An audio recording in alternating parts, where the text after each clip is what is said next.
하나, 둘, 셋. 백화.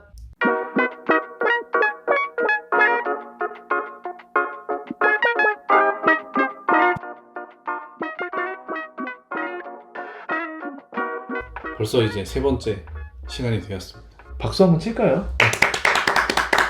자, 그래서 오늘은 무슨 이야기를 하는 날이죠? 오늘 저희가 러시아 여행을 할 때 특히 러시아에서 조심해야 될 세 가지를 들고 왔어요. 그게 뭐냐면 무비자, 네. 입국 신고서, 거주 등록증, 이 세 가지에 대해서 네. 오늘 한번 알아보도록 하겠습니다. 저는 이제 비자가 필요한 시기에 여행을 해본 사람으로서 비자가 필요 없어지고 나서도 러시아 살기 전에 여행을 또 해봤기 때문에 그때와 지금 뭐 어떻게 다른지 이런 이야기는 할 수 있을 것 같아요. 어딘지 기억은 안 나는데 한 여행사에서 한 달짜리 여름 연수 프로그램 뭐 이런 거 해가지고 신청자를 받았던 게 있었어요. 그때 비자 발급에 필요한 돈이 되게 많이 들었던 것 같고 너무 번거로웠죠. 지금이야 비자 없이 여기 올 수 있으니까. 혹시 네. 형님께서는 비자 발급을 위해서 네. 본인이 직접 가신 건가요? 아니면 그쪽 여행사에서 다 해주는데 여권을 그러면 여권을 가져갔겠네요. 여권을 보내면 거기서 이제 보내주고, 그래서 뭐 비행기값 뭐 기타 등등 값 제외하고 네. 비자 발급 비용이 또 이렇게 붙어 있었으니까. 근데 그때에 비하면 지금은 쉽게 올 수 있으니까 그런 차이가 좀 있는 것 같아요. 이제 우리가 여기에서 말하려고 하는 건 뭐냐면 무비자다. 언제든지 쉽게 러시아 여행을 마음에 품으면 갈 수 있다라는 거. 그러니까 예전에는 비자가 있었기 때문에 여행 문턱이 너무 높았다. 근데 이 여행 문턱이 높았던 게 무비자 2014년 이후에서부터는 비행기 티켓 끊고 바로 올 수 있는 네. 도시가 되었다. 또 하나 좀 얘기 드리고 싶은 게 무비자 기간 있죠. 90일인 걸로 제가 알고 있습니다. 근데 이 90일도 그냥 연속으로 90일이 아니라 60일까지 연속 체류 가능하다가 제3국에 한 번 나갔다가 다시 들어오게 되면 30일이 채워져서 총 90일을 무비자로 러시아에 체류할 수 있는 걸로 알고 있어요. 그래서 여기에 이제 무비자로 계신 분들 좀 계시죠. 장기 체류를 원하시나 아직 비자가 좀 안 나오고 네. 그래서 좀 중간에 붕 뜨신 분들이 60일을 막 세세요. 들어왔던 날로부터 지금 60일인가 아니면 59일인가 58일인가를 세다가 그 기간 전에 국경에 한번 다녀오는. 이전에는 가까이 핀란드, 네, 뭐 핀란드. 에스토니아 맞아요. 이렇게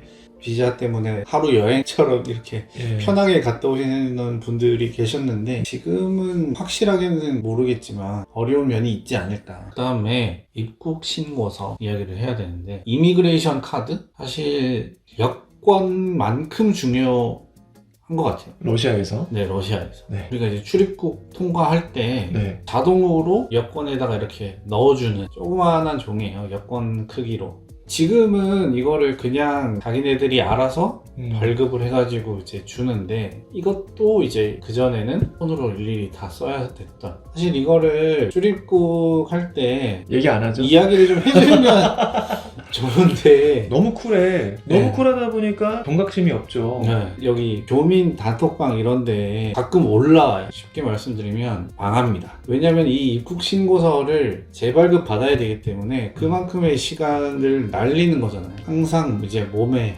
지니고 다녀야 되는. 네. 매우 중요한. 이게 또 있어야 숙소에 들어갈 수 있어요. 맞아요. 예. 숙소에 이게 되게 중요한 서류입니다. 네. 첫날에 분실되면 좀 꼬여요, 많이. 그래서 그 여행자분들한테 우스갯소리로 영수증도 버리지 마시라고.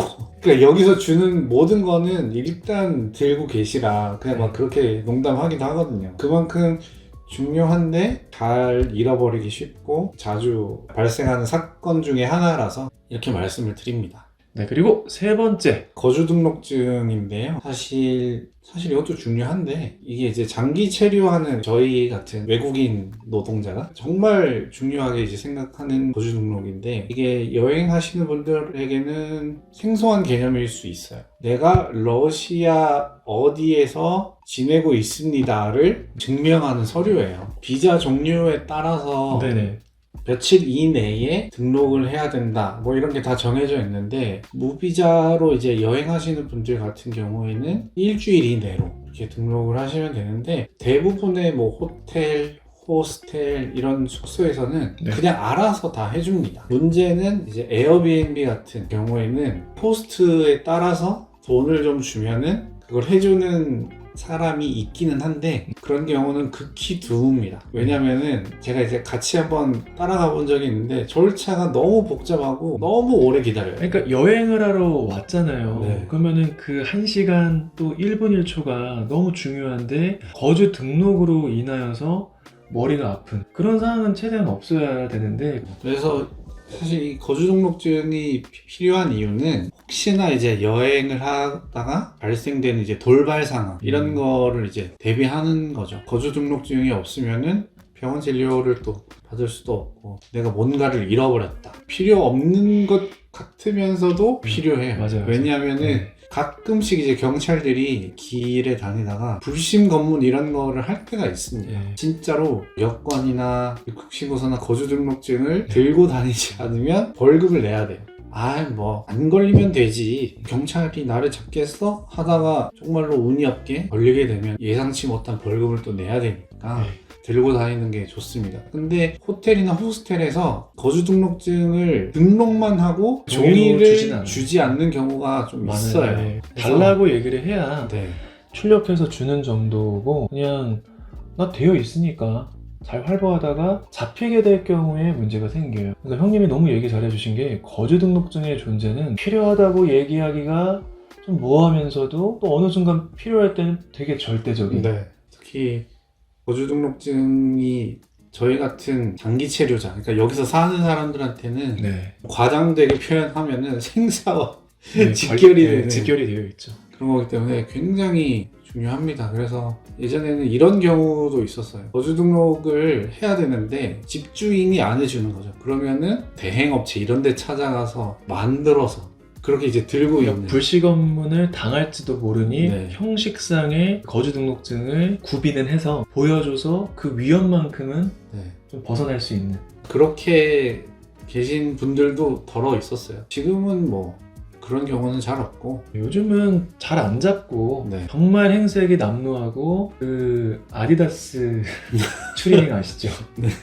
약간 남루한 네, 남루한 옷차림에 옷차림에 그런 옷 입은 사람들을 주로 타겟을 잡습니다. 지하철 들어갈 때나 아니면 나갈 때쯤에 여권 보자 하면 보는 게 거주등록증이에요. 네. 그리고 이 얘기를 좀 하면 좋을 것 같은데 이거를 언제 해야 되냐. 최근에 법이 개정이 돼가지고 러시아 입국 날짜 기준으로 7일 이내에 하면 된다고 합니다. 예전에는 3일 이내였었어요. 그러니까 되게 촉박했어요. 들어오자마자 네. 그 다음날 바로 이제 뭐 학교 가가지고 네. 등록 그러니까 아침부터 줄 서 있고 물론 토요일하고 일요일은 포함이 안 돼서 평일 기준, 평일로 된 1, 2, 3일 그 기간 내에 거주 등록을 완료를 해야 돼요. 이게 지나게 되면 거주 등록을 못 합니다. 근데 요즘은 3일이 아니라 7일 이내이기 때문에 넉넉해요. 그리고 여행을 오래 하지 않은 바캉스 기간에 맞춰서 한 6, 7, 8월 달쯤에 짧게 오시는 분들은요 거주 등록 전혀 걱정 안 하고 네. 오셔도 되는 거죠. 이런 개념들을 얘기할 때마다 저희도 약간 자괴감이 드는 게 오지 말라는 건가? 약간 이렇게 들릴까봐. 그건 아니고 이제 저희가 이제 초반에 말씀드렸던 특히 주의해야 특히 주의하시면 된다. 여행 오지 말라는 건 아니에요. 네. 그래서 요거를 좀 네. 신경 쓰시면 네. 여행하시는데 도움이 좀 되시지 않을까. 비자, 입국신고서, 거주등록증 이렇게 이야기하면서 특히 주의해야 할 개념이라고 이제 소개를 해드렸습니다. 네, 그러면은 이렇게 해서 마치도록 하고요. 네. 다음 시간에 부디 다시 뵐 수 있길 기대하겠습니다. 하나, 둘, 셋. 백바.